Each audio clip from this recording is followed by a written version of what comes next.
Bom dia, boa tarde, boa noite, meus ouvintes, meus guardiões da memória.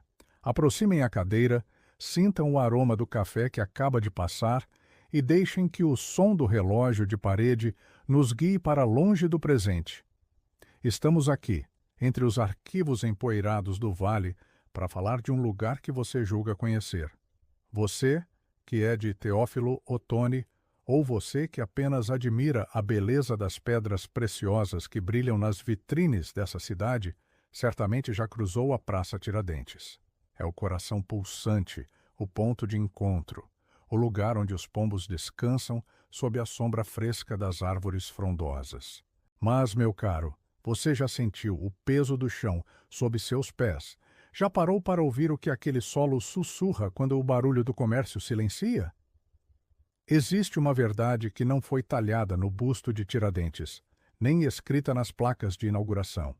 Antes de mergulharmos nessa escavação narrativa, eu te faço um convite. Inscreva-se neste canal e torne-se um guardião. A memória do nosso vale é como uma chama que precisa ser alimentada, e sem você, ela se apaga.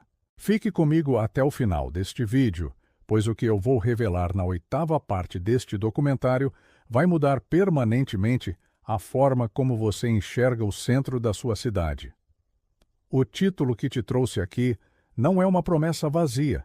Existe, sim, um passado oculto, uma camada de sombra que o asfalto e o jardim tentam esconder há mais de um século. Prepare seu espírito, pois o arquivista vai abrir a gaveta que todos preferiam manter trancada. Para compreendermos o mistério da praça, precisamos voltar ao ano de 1853. Imagine este cenário, uma mata fechada, tão densa que a luz do sol mal tocava o chão.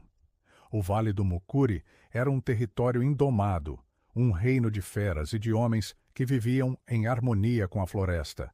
Então surge a figura de Teófilo Benedito Otoni, um homem de ideais liberais, um visionário que olhava para aquele matagal e enxergava o futuro. Ele não queria apenas fundar uma vila.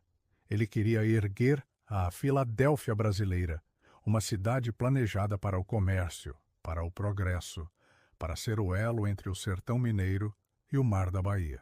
O local escolhido para ser o epicentro dessa utopia foi exatamente onde hoje está a Praça Tiradentes. Mas o progresso, meus amigos, nunca chega sem um custo. A terra não estava vazia. O que hoje é um jardim ordenado era o solo sagrado de quem já estava aqui muito antes de qualquer navio aportar no Mucuri. O sonho de Otoni exigia que a mata fosse derrubada, mas não apenas as árvores. Era preciso limpar o terreno das histórias que o ocupavam. E é aqui que a narrativa oficial começa a falhar.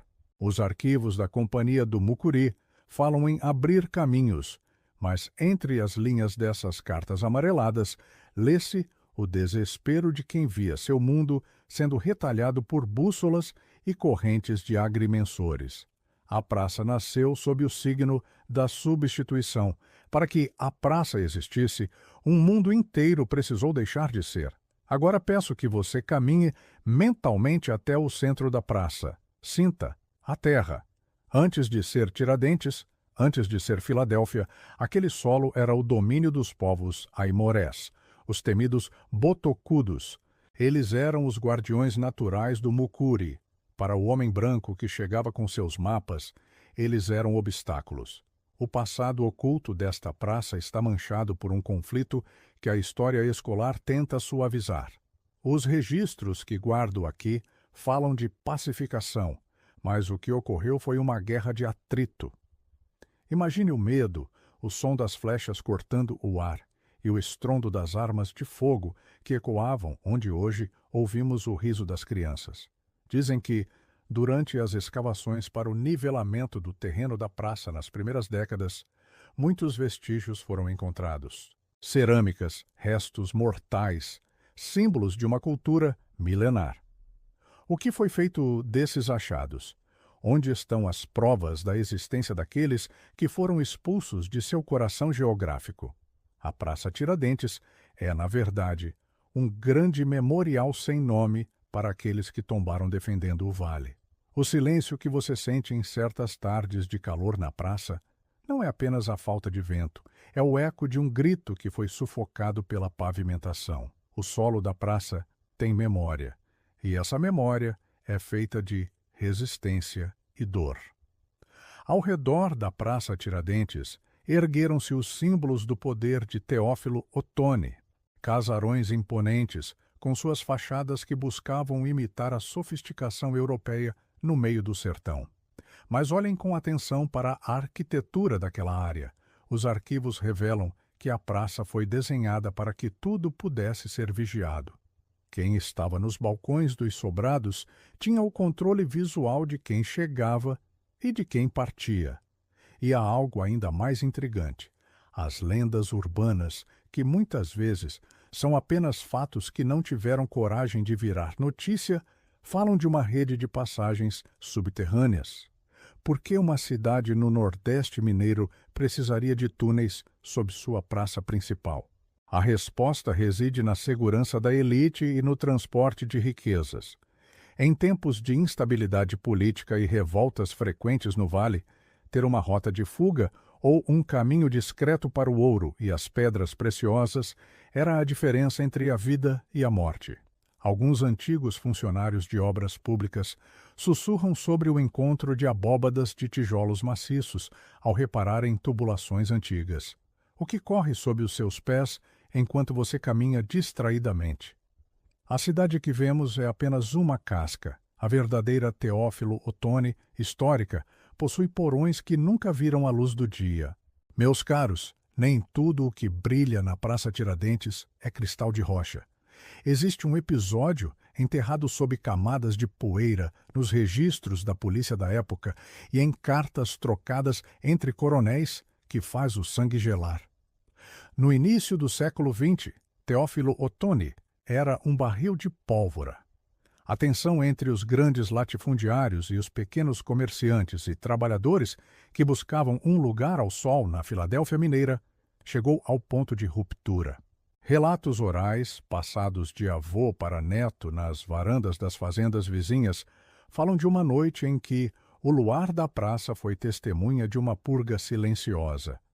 Não foi uma batalha campal com bandeiras e tambores, mas sim um acerto de contas nas sombras dos becos que desembocam na praça. Dizem que vozes que clamavam por justiça e por uma partilha mais humana das terras do Mucuri foram caladas permanentemente. O que me intriga como arquivista é o vácuo documental desse período. É como se alguém, com muito poder e uma borracha bem grande, tivesse decidido que aquela noite nunca aconteceu. Mas o solo, meus amigos, o solo é um arquivo que não aceita ser apagado. Quando as reformas de modernização da praça ocorreram, décadas depois, o que foi realmente encontrado quando as picaretas atingiram as camadas mais profundas? A história oficial diz entulho, mas o povo sussurra nomes. Nomes de homens e mulheres que sumiram da face da terra sem deixar rasto, enquanto a elite celebrava bailes nos casarões vizinhos. A praça é, sob muitos aspectos, o tapete luxuoso que esconde a poeira de uma violência estrutural que moldou o poder no nosso vale. Se você tiver a coragem de caminhar pela Praça Tiradentes, quando o relógio da igreja matriz marca as 3 da manhã, você sentirá. Não é apenas o sereno frio do mucuri que corta a pele, é uma sensação de estar sendo observado por 1000 olhos que não pertencem a este tempo. Os moradores mais antigos, aqueles que guardam a sabedoria que os livros de história ignoram, evitam certos quadrantes da praça após o cair da noite. Eles falam de vultos que se movem entre as palmeiras, figuras que parecem carregar o peso de correntes ou o fardo de mercadorias que nunca chegaram ao destino. Seriam os fantasmas dos operários da Estrada de Ferro Bahia-Minas, aquela ferrovia que trouxe o progresso, mas que também ceifou vidas aos milhares devido à malária e aos maus-tratos? Ou seriam as almas dos que foram sacrificados no altar da exploração das pedras preciosas? A ciência moderna pode tentar explicar isso como sugestão coletiva ou efeitos da iluminação pública, mas quem vive no vale sabe que a memória residual é real. O trauma de uma colonização impiedosa e de uma exploração mineral sem escrúpulos impregnou as pedras da praça. Cada banco de madeira, cada estátua de bronze atua como um para-raios de eventos passados. Existe um magnetismo estranho naquele lugar, uma melancolia que desce junto com a neblina. A praça não dorme, porque ela carrega o fardo de lembrar aquilo que a cidade, no seu frenesim comercial, tenta desesperadamente esquecer. Teófilo Otoni ficou conhecida mundialmente como a capital das gemas, turmalinas, topázios, águas marinhas que encantam os olhos de colecionadores em Paris ou Nova York. Mas pare e pense. Por que o centro dessa comercialização global é justamente essa praça? A resposta é simbólica e profunda. A Praça Tiradentes é o palco onde a riqueza bruta se transforma em status social. No entanto, os arquivos secretos mostram que essa transformação teve um preço espiritual altíssimo. Para cada pedra que brilha na vitrine de uma joalharia de luxo, ao redor da praça, houve uma história de suor e muitas vezes de sangue lá nas minas do interior. A praça funciona como uma lavandaria de memórias. Ali, a dureza do garimpo, a precariedade da vida nos grotões e a ganância dos intermediários são camufladas pela beleza do jardim bem cuidado. O passado oculto da praça reside na hipocrisia de uma sociedade que celebra o mártir Tiradentes, um homem que morreu pela liberdade enquanto mantinha sob as vistas daquela mesma praça regimes de trabalho que beiravam a escravidão moderna até bem pouco tempo atrás.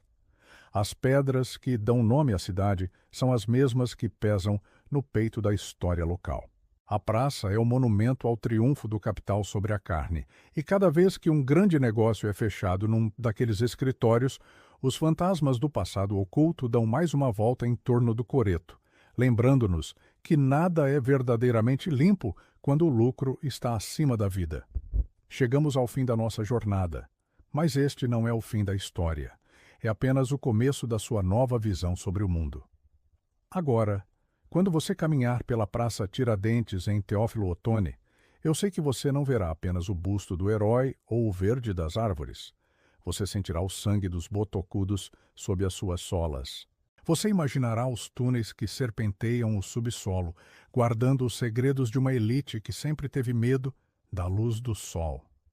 Você ouvirá o sussurro dos esquecidos na brisa que sopra do mucuri. A história oficial é uma colcha de retalhos feita para cobrir as feridas de uma nação, mas o meu papel, como o seu arquivista, é puxar esse cobertor e mostrar a cicatriz. Teófilo Otoni é uma cidade magnífica, feita de gente brava e trabalhadora, mas a sua verdadeira força vem do reconhecimento das suas sombras. Não deixe que estas palavras morram aqui. Se esta viagem ao passado mexeu com a sua alma, se você sentiu que algo finalmente fez sentido, então cumpra o seu papel. Inscreva-se, partilhe este documentário e comente. Conte-me, que outro segredo o Vale esconde que você gostaria de ver desenterrado? A preservação da nossa memória é um ato de resistência. Eu sou o arquivista do Vale, o guardião das páginas que o tempo não conseguiu queimar. O sol está se pondo atrás das montanhas de Minas, mas a nossa luz sobre a verdade nunca se apagará. Até o próximo segredo, se as sombras permitirem.